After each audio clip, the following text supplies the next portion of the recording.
అయితే ఈ వేడుకలకు సంబంధించి ఈ రోజు అర్ధరాత్రి నుంచే స్వామివారి కళ్యాణాన్ని అత్యంత వైభవంగా కనుల పండుగగా శాస్త్రోక్తంగా నిర్వహిస్తారు.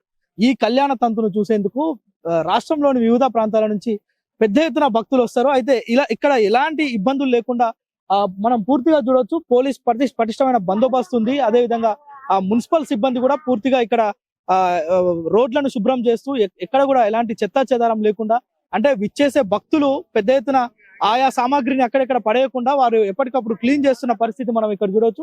ఎట్ ద సేమ్ టైం మనం పోలీసులు కూడా పెద్ద భారీ బందోబస్తును అయితే ఏర్పాటు చేశారు. అంటే ముందు ప్రధాన రహదారి గుండా అక్కడ నుంచి ఇక్కడ వరకు కూడా అడుగడుగున పోలీసుల బందోబస్తు ఉంది. పార్కింగ్ కూడా అంటే విఐపి పార్కింగ్, అదేవిధంగా ప్రాంతాల నుంచి వచ్చే భక్తులకు కూడా పార్కింగ్ సౌకర్యం కూడా కిందనే ఏర్పాటు చేశారు. అయితే టోటల్ గా ఎంతమంది పోలీస్ సిబ్బంది ఉన్నారు, ఇక్కడ ఎలాంటి ఏర్పాట్లు చేస్తున్నారు అనే అంశాలను పూర్తిగా మనతో పాటు సిఐ గారు ఉన్నారు, ఒకసారి మాట్లాడే ప్రయత్నం చేద్దాం. సార్ చెప్పండి, ఇక్కడ ఎంతమంది పటిష్టమైన ఏర్పాట్లు చేశారు, పోలీస్ శాఖ పరంగా ఎంతమంది సిబ్బంది ఉన్నారు? అంటే ఇక్కడ నేను కూడా బయట నుంచి బందోబస్తు గురించి వచ్చాను. బట్ మనకి బయట నుంచి ఫోర్స్, తర్వాత మన డిస్ట్రిక్ట్ ఫోర్స్ అన్ని కలుపుకొని దగ్గర దగ్గర ఒక 700-800 దాకా ఉన్నారన్నమాట. దీంట్లో మెయిన్ ఏంటంటే మనకి చిన్న ప్లేస్ లో పార్కింగ్ ఏది సమస్య అనేది ఉంటుంది.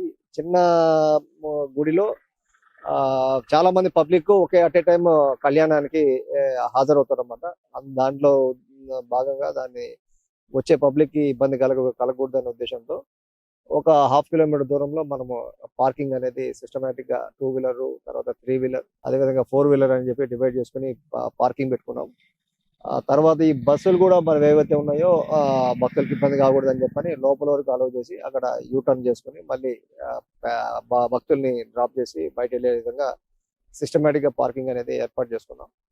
ఇక్కడ మొత్తం ఏంటంటే ఈరోజు రాత్రి కళ్యాణం అనేది ఉంటుంది. ఈ దొంగతనాలు కానీ ఇంకేదైనా జరగకుండా ఉండాలన్న ఉద్దేశంతో ఐడి పార్టీస్, షీ టీమ్స్ ఇవన్నీ మొబిలైజ్ చేశారు ఎస్పీ మేడం.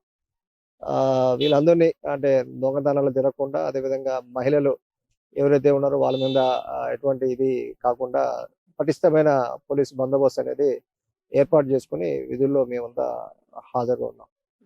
మొత్తం ఈ వింగ్స్ కి సంబంధించి ఎంతమంది స్టాఫ్ ఉన్నారు? అదే అంటే అరౌండ్ 800 ఉంటారు. బట్ నేను ఇన్ఛార్జ్ కాదనమాట, మన డిఎస్పీ నల్గొండ డిఎస్పీ గారు ఇన్ఛార్జ్.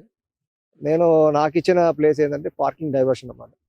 వచ్చిన ఏదైతే వెహికల్స్ ఉన్నాయో సిస్టమేటిక్ గా పార్క్ చేసుకుని లోపలికి అలౌ చేయకుండా ఉండాలనే ఉద్దేశంతో, అదేవిధంగా ఈవినింగ్ వరకు మేము ఈ మన లోకల్ ఎవరైతే ఉంటారో వాళ్ళకి ఆధార్ కార్డు చూసుకుని లోపల వరకు అలౌ చేస్తున్నాం. చెడుగుడ్డుకు సంబంధించిన ఎవరైతే లోకల్ పబ్లిక్ ఉన్నారో వాళ్ళని అలౌ చేస్తున్నాం.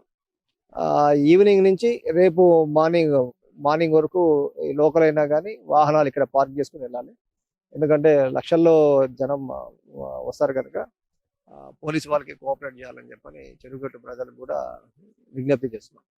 సో ఇది అంటే పోలీస్ శాఖ పరంగా దొంగతనాలు, అదేవిధంగా మహిళలను కూడా అక్కడక్కడ ఇబ్బందులు లేకుండా వారిని కూడా, అంటే కొంతమంది ఆకతాయిలు కూడా ఉంటారు కనుక వారి నుంచి కూడా వారికి భద్రత కల్పించే విధంగా షీ టీమ్స్, అదేవిధంగా అనేక విభాగాలకు సంబంధించిన పోలీస్ సిబ్బంది దాదాపు 800 మంది పైగా ఇక్కడ ఉన్నారు. అయితే ఇక్కడ ప్రజలు కూడా సహకరించాలి.